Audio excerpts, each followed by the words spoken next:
अस्सलाम वालेकुम दोस्तों। अॼु मां दोस्तनि खे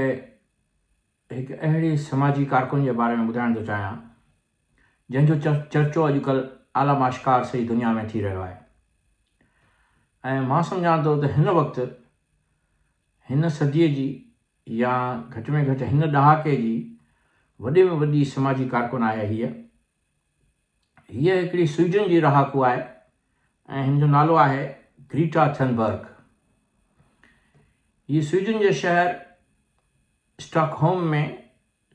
30 जनवरी 2003 ते पैदा थी हुई, यानी हूअ सिर्फ़ु हिन वक़्तु 22 सालनि जी आहे। ऐं जॾहिं 16 सालनि जी हुई त हुन स्कूल में बग़ावत कई ऐं स्कूल में हुन चयो त मां स्कूल जा क्लास मिस करे आबो हवा जे लाइ कैंप थी हलायां। पोइ हुनखे कोशिशि करे माइटनि स्कूल में जमा करायो आहे। हुन चयो त तूं भले पंहिंजी कैंपेन बि हलाईंदी रहो, मगर स्कूल तूं नथी छॾे सघीं। हुनजी माउ सिंगर हुई ऐं हुनजो पीउ एक्टर हो। ऐं हुन पोइ ईअं शुरू कयो जो हर जुमे ते शागिर्दनि सां गॾु एहतजाज जी रैली कढंदी हुई ऐं हर जुमे ते हुन सां गॾु माण्हू अची जमा थींदा हुआ। ऐं हुन जी ॻाल्हियुनि में एतिरी हक़ीक़त हुई ऐं एतिरी सचाई हुई जो माण्हू हुन सां गॾु थींदा हुआ ऐं हूअ हिकु तमामु वॾी तंज़ीम ठाही वई। ऐं उन सां एतिरा त माण्हू गॾु थी विया जो हज़ारनि जे तइदाद में गॾु थी वेंदा हुआ माण्हू। ऐं उते हूअ बीह चवंदी हुई त महिरबानी करे मीथेन जो ऐं ब्यूटेन जो इस्तेमालु बंदि करियो ऐं महिरबानी करे जेको बि आबोहवा खे नुक़सानु थी रहियो आहे, सी लेवल राइज़ वधी रही आहे ऐं दुनिया जो गर्मी पद यानी टेम्परेचर जेको हर साल वधी रहियो आहे उन खे कंट्रोल करण जी कोशिशि करियो। इन ई ॾस में अक़वाम मुतहिदा सां गॾु केतिरियूं ई क़ौमूं गॾु कमु करे रहियूं आहिनि। ऐं इन ई ॾस में क्लाइमेट चेंज समिट काफ़ी सालनि खां जेको आहे गॾिजे थी, कॾहिं कहिड़े मुल्क में कॾहिं कहिड़े मुल्क में। हुनजी स्टार्ट फ्रांस मां थी हुई ऐं सभिनी मुल्कनि इहो समझौतो साइन कयो आहे त क्लाइमेट चेंज में माण्हू जेके आहिनि ऐं मुल्क जेके आहिनि उन्हनि खे मुल्कनि खे जिते बि क्लाइमेट चेंज जो इशू आहे उन्हनि खे जेको आहे सो माली इमदाद ॾींदा।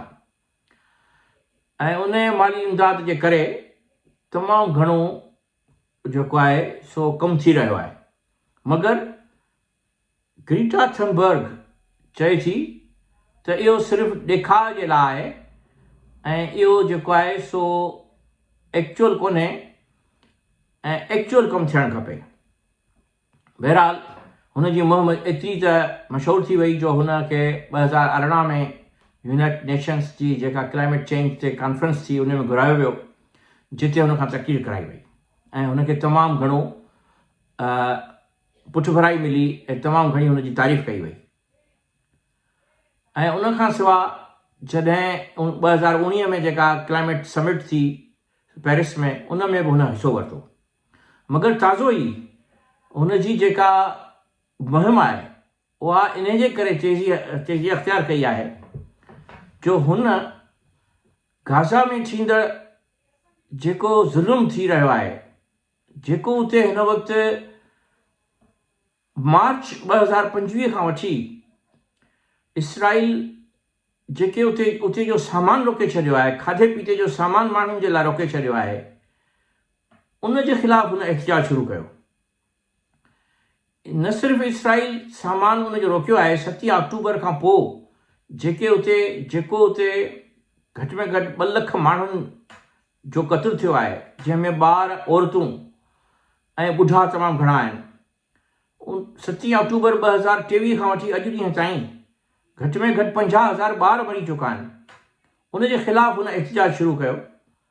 ऐं हुन गुज़िरियल हफ़्ते हिकिड़ी ॿेड़ीअ में यानी हिकिड़ी वॾी शिप कई जेका स्वीडन खां हले थी, उन में हुन घटि में घटि 5000 माण्हुनि जो खाधो रखी ऐं पंहिंजो पाण सां गॾु 12 वॉलंटियर्स हुन सां गॾु शामिलु थिया ऐं हू हुन शिप में रवानी थी। इहो चई त इहो जेको सामान आहे सो असां गाज़ा जे ॾुतड़ियल ऐं उते जे उन्हनि माण्हुनि खे विक्टिमाइज़्ड माण्हुनि खे पहुचाईंदासीं जिन जो खाधो इसराइल रोके छॾियो आहे। त इन हफ़्ते जे दौरान उनखे तमामु घणो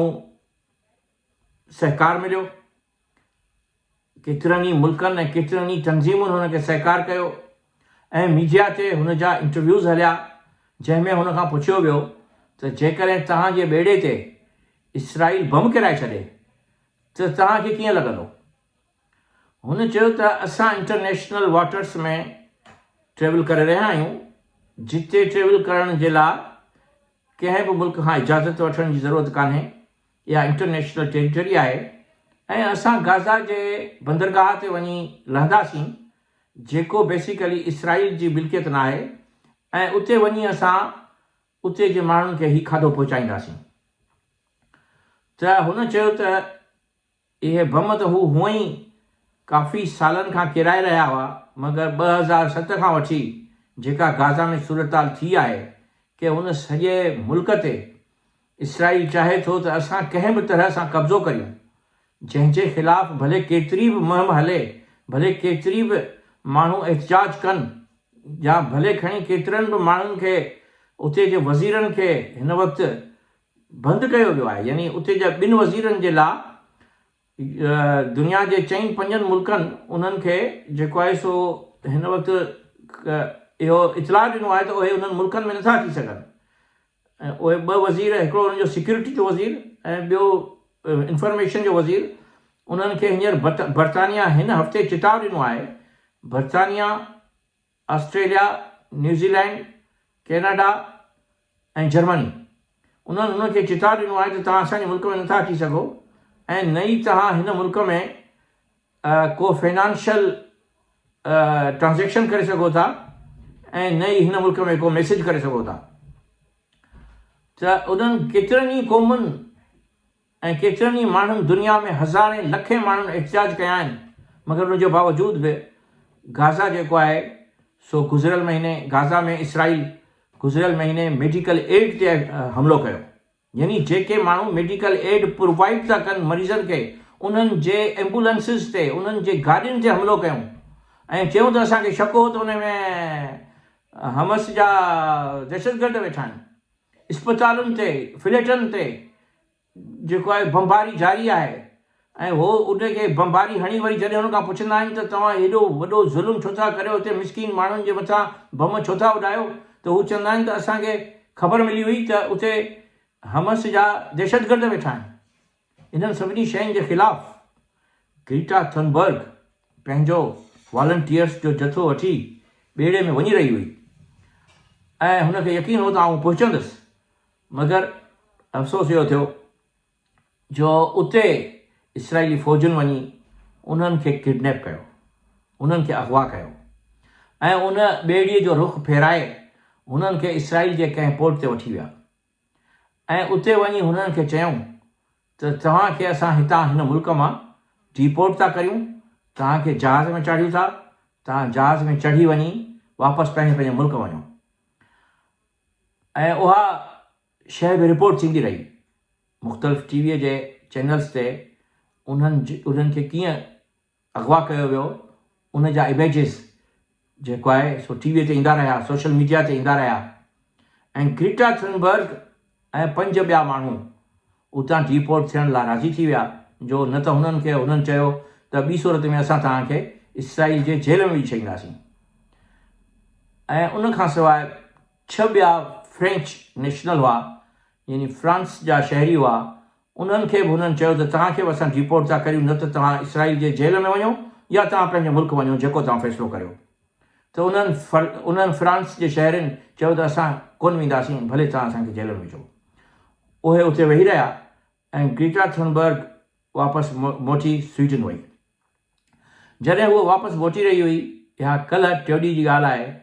त उहा पेरिस जे थ्रू वई ऐं पेरिस में लथी त पेरिस में मीडिया जे माण्हुनि